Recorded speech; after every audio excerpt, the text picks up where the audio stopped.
성도 여러분 안녕하십니까? 안녕하세요. 양식 아침에 뵙게 돼서 반갑습니다. 사실적으로는 우리가 지금 하나님의 예배당에 와서 예배를 드립니다. 오늘 제가 우리 성도님들께 전하고자 하는 말씀은 우리 몸은 현실적으로 예배당에 와 있는데 영적인 측면으로 우리 자신이 현재 어디에 서 있는가, 현 주소가 어딘가, 그 사실을 알았다면 우리는 무엇을 어떻게 해야 되는가에 대해서 오늘 말씀을 살피고자 합니다. 먼저 우리 하나님께 영광을 돌리신 우리 찬양대 여러분 정말 감사합니다. 우리 찬양대를 위해서 뜨거운 아멘으로 한번 경배해 주시면 고맙겠습니다.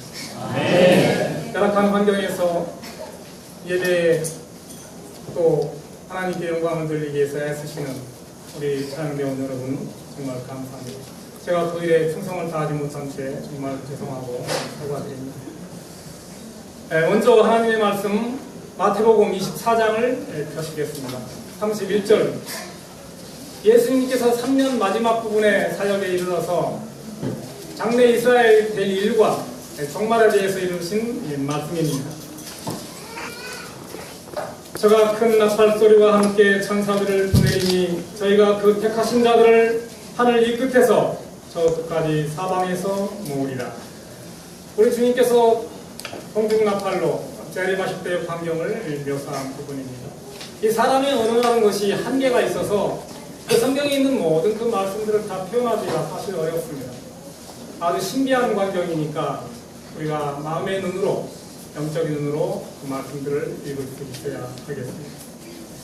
32절 말씀 무화과 나무의 비유를 배우라. 이 성경에서 무화과라는 말이 나오면 대체로 이스라엘 나라를 가리키는 경우가 많습니다.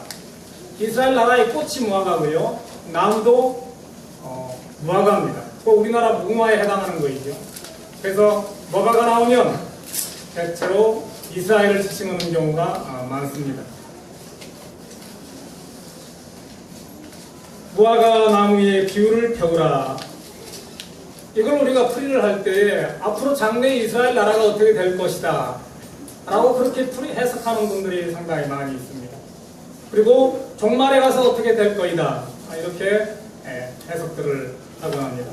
그 가지가 연하여지고 잎사귀를 내면 여름이 가까운 줄을 아나니 이와 같이 너희도 이 모든 일을 보거든 인자가 가까이 곧 눈앞에 이른 줄을 알라. 무화과가 잎사귀를 내면 여름이 가까이 온다. 이게 무슨 뜻일까? 아주 영적으로 의미심장한 말씀입니다. 무화과 나무가 잎사귀가 돋으면 그때 종말이 가깝다. 여러분 아시겠지만 예수님 당시에 이 이스라엘이라고 하는 나라는 로마 식민 통치를 받고 있었던 때입니다. 아마 그 고충이 이만저만이 아니겠죠. 우리 일제강점기 때 생각하시면 다 짐작을 하실 겁니다. 우리 나이 많으신 우리 어르신들은 충분히 이해하시고 남을 거예요. 그때 예수님 당시에도 로마의 식민 지배를 받고 있었습니다. 그렇기 때문에 그 고충이 이만저만이 아니었어요. 그래서 그 나라가 그 독립해보겠다고 무진애를 쓴 겁니다. 그때는 로마가 최강대국이었기 때문에 이 이스라엘 조그만 나라가 그 로마 성치 시대에 그 억압에 못 이겨서 무장 봉기가 일어났습니다. AD 66년입니다. 무장 봉기가 일어나가지고 독립해보겠다고 로마에 저항하는 거예요. 4년간 버텼습니다.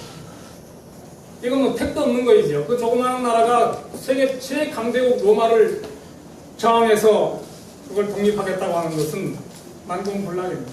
도저히 불가능한 겁니다. 그때 이 로마 투불대 사령관이 누구냐면 베스파시안이라고 하는 이 장군입니다. 이분이 나중에 로마 황제가 된 분입니다. 그러니 자기가 지금 이 무장 봉기에 일어난 이스라엘 민족을 포골시키지 않으면 자기가 수상으로 나가는 길에 불명예 제가 오점이 남기 때문에 이거는 수단 방법을 안 가리고 그 이스라엘 무장 봉기를 진압해야 되는 거예요. 인정사정 볼 것 없는 겁니다.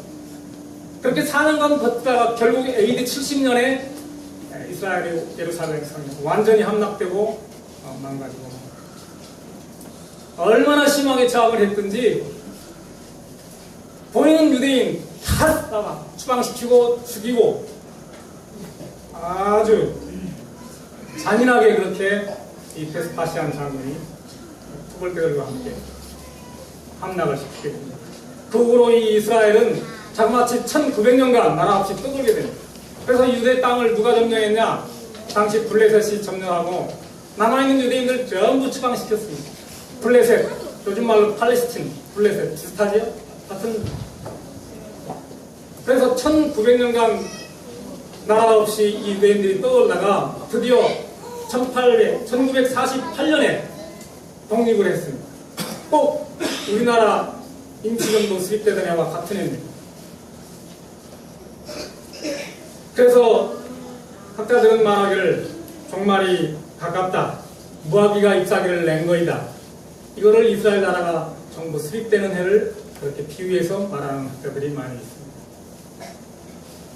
그런데요. 1948년 이 독립할 때 첫 수상이 누구냐? 데이비드 벤 구리온이라고 하는 사람입니다.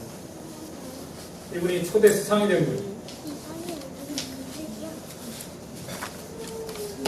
첫 수상이 된 뒤로 14년 동안 수상직에 재임하면서 이스라엘이 번영할 수 있었던 확실한 기초를 닦았습니다.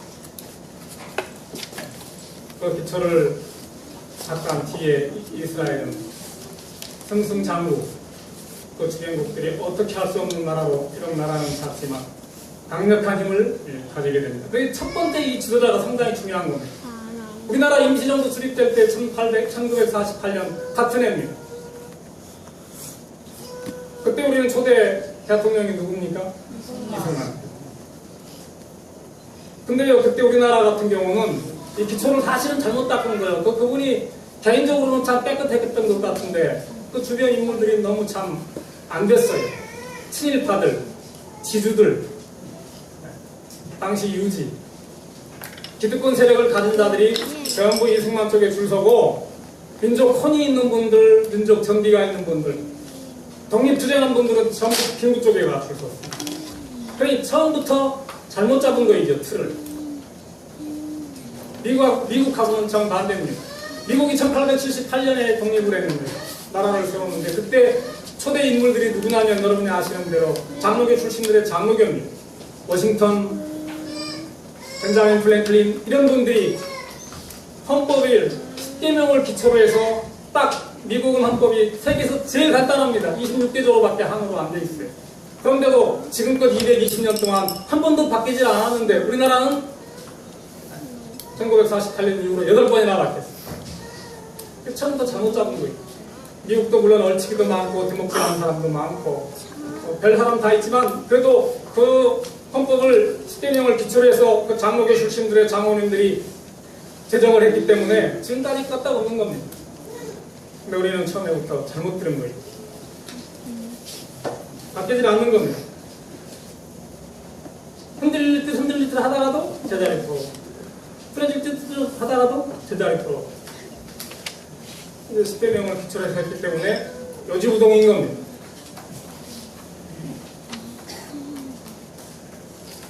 이거 요즘 말로 오늘도 뭐 안교 시간의 개혁에 대해서 말을 했지만 이노베이셔널 변화는 요지부동한 겁니다. 워낙에 튼튼히 했기 때문에 이런 영적 바탕 위에 탄탄하게 그 이스라엘 나라가 이렇게 한 수상을 통해서 강대국이 될 수 있었던 겁니다. 오늘 이 벤구리온 초대 이스라엘 수상이 13년을 그렇게 아주 좋은 정치를 해서 나라의 기초를 잘 닦은 뒤에 64세에 시작을 했으니까 13년간 하고 77세가 됐습니다. 이제 임무를 마치고 후임 수상한테 부임을 하고 자기가 수상 반대를 나오면서 운전사 기사한테 내가 갈 데가 있다. 차를 네개부 사막으로 벌려라. 풀 한 폭이 나지 않는 아주 깡마른 사막입니다.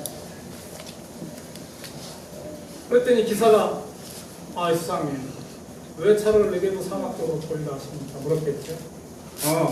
앞으로 이스라엘의 미래는 풀한폭이 나지 않는 네게브 사막에 개척을 해서 거기를 일궈서 옥토로 만드는 것이 우리의 살 길이다. 차를 들고 올렸습니다. 그때 그분이 한 유명한 말 중에 땅과 노동, 정열과 비전을 사막에다가 쏟을 때 우리 민족은 확실한 미래가 터닥거릴 거이다. 벵구리온 수상의 말이에요. 그 네게브 사막에 들어가서 개척단을 만들었어요. 소위 키부츠죠. 만들어서 일구고 노동하고 이 수상했던 분이요 국가로부터 하나의 혜택을 누리지 않았어요. 그냥 작업비 입고 삽자루 하나 들고 그럼 같이 개척단들하고 땅을 일구는 거예요. 그래서 거기다가 젖소 먹이고 밀 심고 아주 옥토로 가는 겁니다. 하도 외국에서 손님들이 많이 오니까 4평짜리 방 하나 줬어요. 거기서 손님 덮자라. 그래서 그분이 딱 죽을 때 뭐 남겼느냐? 오당벌, 웍가짜 하나, 그 다음에 작업복. 그게 다 전직 수상입니다. 우리나라 같으면 택도 없는 거이죠. 그래서 87세에 숨을 거뒀습니다. 그리고 그 사막을 옥토로 만들고 그래서 이스라엘이 지금까지 주변국들이 얼씬도 못하는 한 사람의 지도자가 제대로 하니까 그 민족이 사는 거예요. 이걸 정치학에서는 아이코노그라피, 이 유명한 말입니다. 우리가 바라보고 나가야 될 상징 세계. 아, 나도 인생 태어나서 저렇게 살다 가는 거이다. 오그라지고 쪼그라지고 버리버리 해가지고 그렇게 사는 것이다. 아, 나는 저분처럼 살다 간다. 우리는 저 교회의 성도들처럼 살다 가는 거예요. 롤 모델이. 이걸 유명한 말. 정치학에서 아이코노그라피. 우리의 롤 모델이 누구겠습니까? 당연히 뭐 여러분, 예수님이죠. 나는 예수님처럼 살다 간다. 말이 쉽지 어렵지요. 그러나 우리가 바라보고 나가야 될 롤 모델이 있는 겁니다. 이스라엘이 그렇게 부강할 수 있었던 그 벤구리온이라고 하는 그 첫 수상 때문에 지금까지 저렇게 물론 하나님의 도우심도 있으시지만 우리 교회도 저분처럼 살다 가는 거야. 저 누구 장로님처럼 살다 가는 거야. 그래서 자꾸 오시는 분들이 보고 따르는 거야. 오늘 바로 그런 점에서 아까 읽은 본문 말씀 여호수아 3장에는 그런 인물이 하나 두드러지게 등장을 합니다. 여러분 잘 아시죠? 뭐 책 제목이 여호수아니까 당연히 여호수아. 오늘 바로 우리 성령께서 우리에게 도전을 주시는 말씀입니다. 자, 이스라엘 백성들이 모세의 지도로 홍해를 건넜습니다. 가나안 땅으로 향해서 나가는데 홍해 바다 건넌 지 딱 40년 되는 됩니다. 이제 요단 강변에 섰습니다. 그 바로 요단강 건너면 그 꿈에 그리던 어디입니까? 가나안이 있는 겁니다. 40년간 백성을 이끌던 모세는 그 요단강 바라보며 저 너머에 가나안이 보이는 느보산 중턱에서 120세 나이로 숨을 거두게 됩니다. 여러분이 아시는 대로 뭐 하나님의 말씀에 불순종해서 바울을 냈다 2번 쳐가지고 죽었다고 생각하시지만 뭐 그 말도 틀린 건 아니지만 사실은 제 입장에서 제가 모세라면 너무나 어려울 것 같아요. 여러분이 모세가 120에 죽을 때 온이 기력이 쇠했습니까? 눈이 흐렸어요? 아니에요. 제가 알기로는 한 200살까지 살 수 있을지 몰라요. 근데 하나님이 잠재우신 거예요. 모세 입장이라면 너무 억울할 것 같아요. 사실은 하나님이 그 의도가 있었습니다. 이 무지몽매한 백성들은 늘 모세를 뭐로 여겨요? 지금까지 인도한 40년 동안 인도한 뭘로 여겨요? 신으로 여겨요. 신으로. 하나님.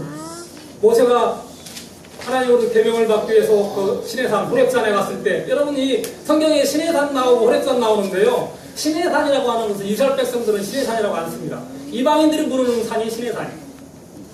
이스라엘 백성들은 무조건 호렙산입니다. 같은 산인데 달라요. 또 북한 사람들이 우리를 코리아라고 안 하고 남조선이라고 하듯이 그래요. 히브리라는 말도 이방인도 우리는 히브리인이야. 이스라엘 사람들은 히브리 아닙니다. 유대인입니다. 왜? 거기 호렙산에서 받을 때 모세가 안 내려오니까 백성들이 뭐 했어요? 우리를 인도할 뭘 만들자?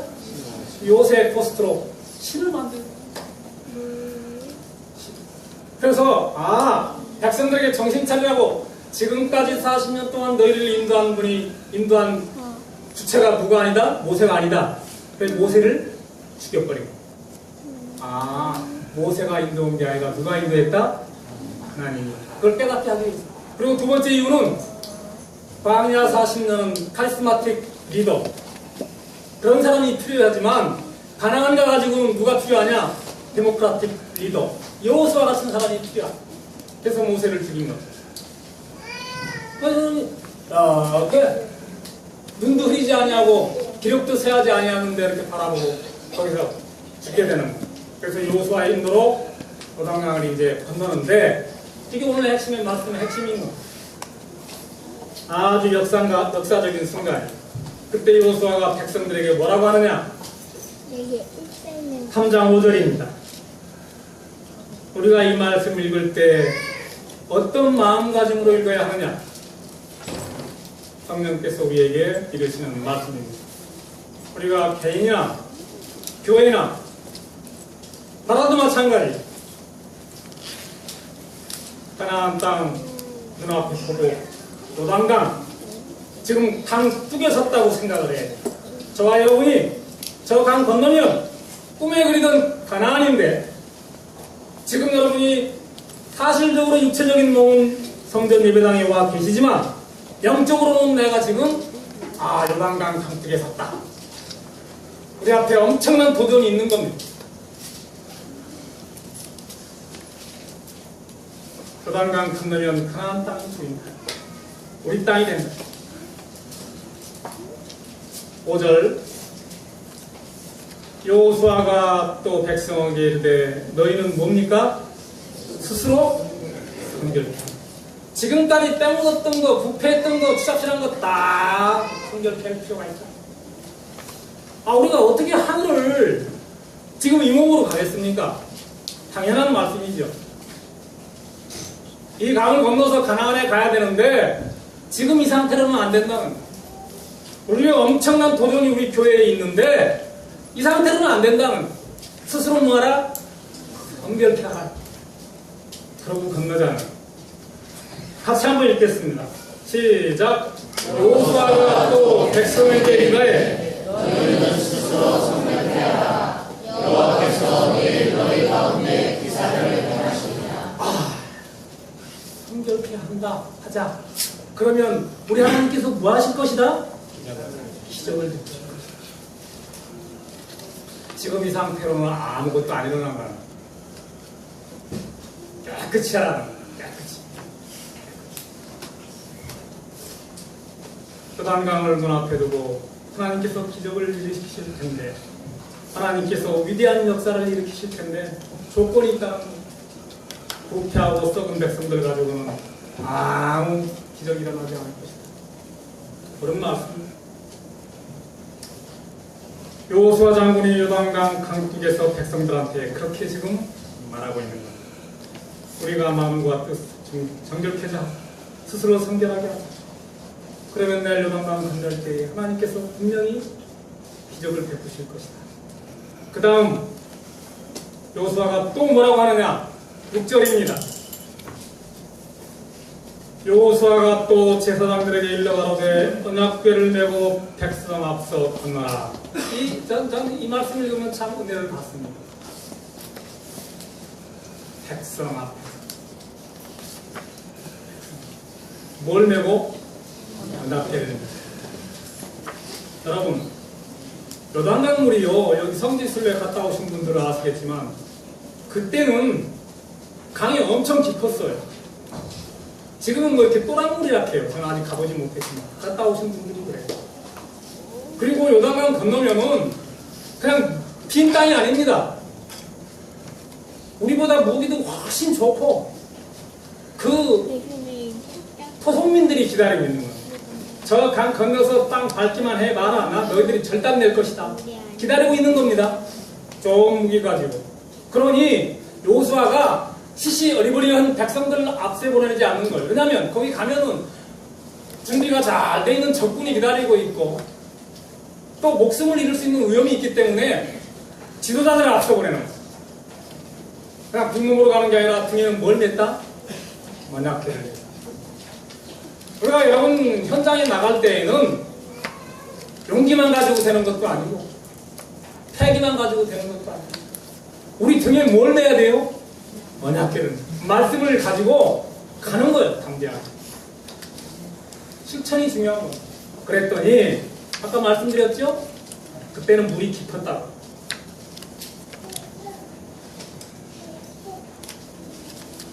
먼저 오늘날로 말하면 우리 교회에 누가 먼저?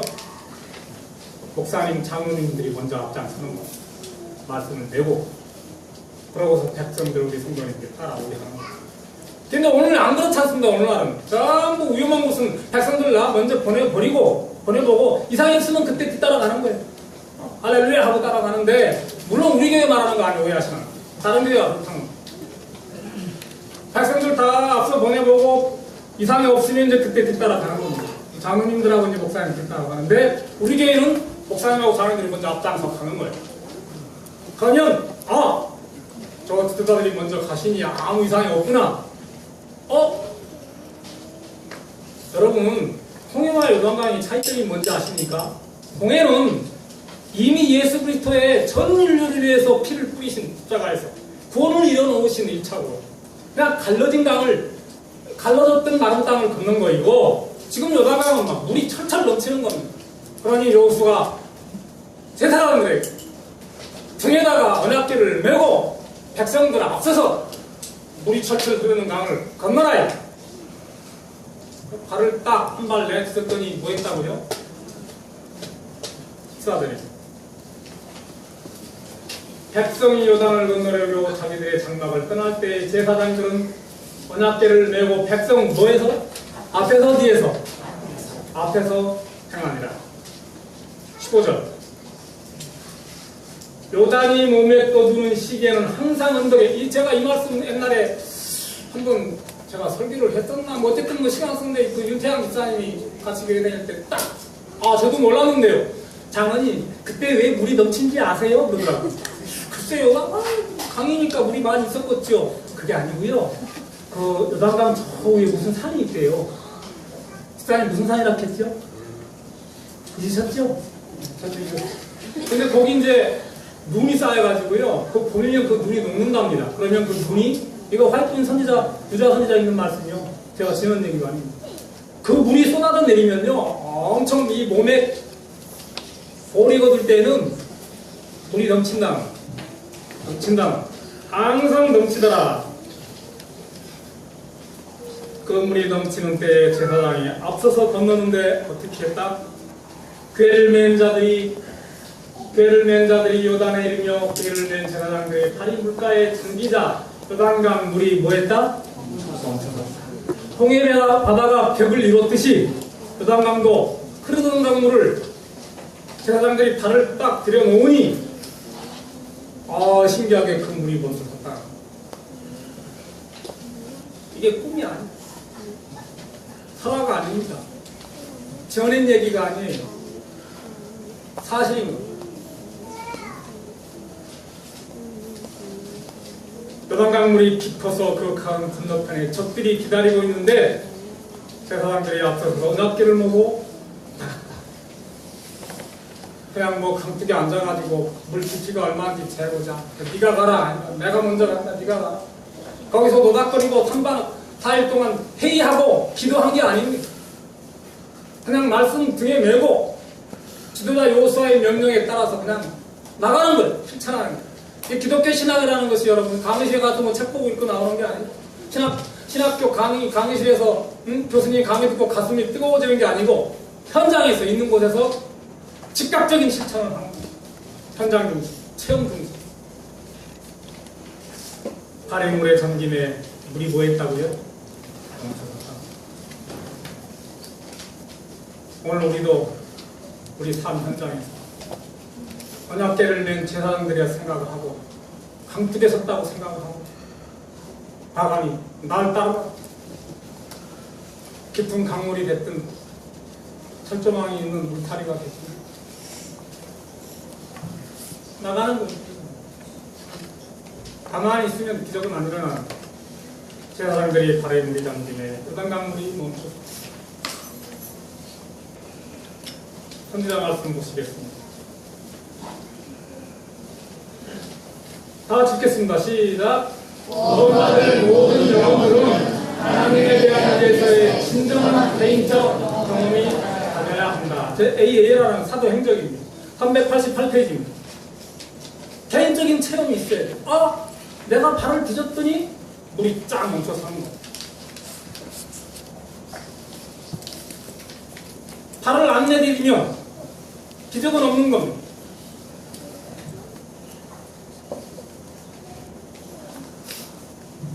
아주 멋있어요. 우리의 이 말씀을 가슴 깊이 뜨겁게 받아들이고 깨닫고 현장이든 공장이든 가정이든 직장이든 또 농장이든 교회든 있는 곳에서 하나님의 기적을 바라보고 현장 중심으로 채만한 신앙이 여러분들에게 있기를 바랍니다. 그리고 또 정말로 말로만 하지 말고 실천하는 신앙이 있기 바랍니다. 뭐 누가 그래요. 교회에 아무리 100명, 200명, 1000명 있어도 일하는 분은 3억밖에 안 된다고. 그 말도 옳지만 그 서너 분 계시기 때문에 다른 분도 하는 겁니다. 그랬더니 결론이 뭡니까? 17절 말씀. 다 같이 읽겠습니다. 시작. 여호와의 막대를 내 제사장들은 그 땅 가운데 마른 땅에 굳게 섰고 온 이스라엘 백성은 마른 땅으로 행하여 요단을 건너니라. 신장로 같은 홍해를 건넌 기적도 있었지만 철철 넘치는 강물을 발을 담그니 물이 멈춰서는 기적도 우리가 체험해야 되지 않겠습니까? 왜 우리가 예수님의 하나님의 기적이 이 땅에서는 없느냐? 오늘날은 다음이 다니엘처럼 사다구리에 뛰어드는 믿음이 없는 거예요. 깊은 강물바닥에다 발을 담그는 그런 믿음이 없는 거예요. 그런 실천이 없는 겁니다. 이런 데로 얻다 아니요 저런 데로 얻다 아니 만수상 드럼치기 어떻게 얻다 이방원이가 돼가지고 가만히 있는 겁니다. 해야 돼요. 여러분 굳이 아까 제가 교과 시간에도 그런 말씀 드렸으면 성도들 다른 안 믿는 분들을 여기다가 인도하려고 애쓰지 마세요. 그건 우리 일이 아니요. 그건 하나님의 일이십니다. 하나님은 전도하라고 그랬지 인도하라고 안 하셨어요. 그냥 전도만 하세요. 아무 데서나 그냥 현장에서 채우고. 누가 억지로 교회까지 데리고 오시려니까 힘든 거예요. 부담되고 스트레스 받는 거예요. 저는 얼마나 좋은지 몰라요. 가만히 있으면 제 일터에 자동으로 사람들이 찾아와요. 여러분들은 나가셔야 되죠. 저는 그들이 와요. 얼마나 좋아요. 가만히 앉아도 오는데 그냥 거기다가 한마디 하는 거예요. 전도하는 거예요. 인도하지 말고. 물론 인도도 하면 더 좋죠. 그리고 또 굳이 우리 교회에 안 오셔도 애달파하지 마세요. 어디 교회 가서도 그분은 하나님 영원하 구원하실 영혼이니까 실천하는 분들 현장에서 어디서든. 그랬더니 온 이스라엘 백성은 마른 땅으로 행하여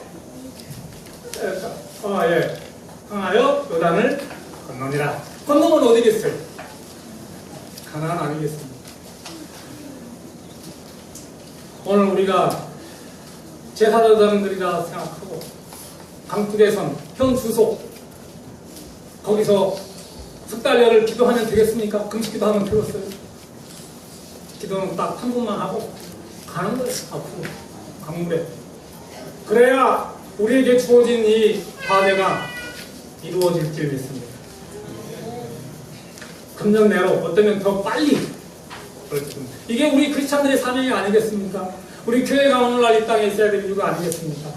성도 여러분, 실천하는 신앙으로 하나님의 사명을 다하시는 저와 여러분 되시길 간절히 바라면서 말씀을 드리겠습니다.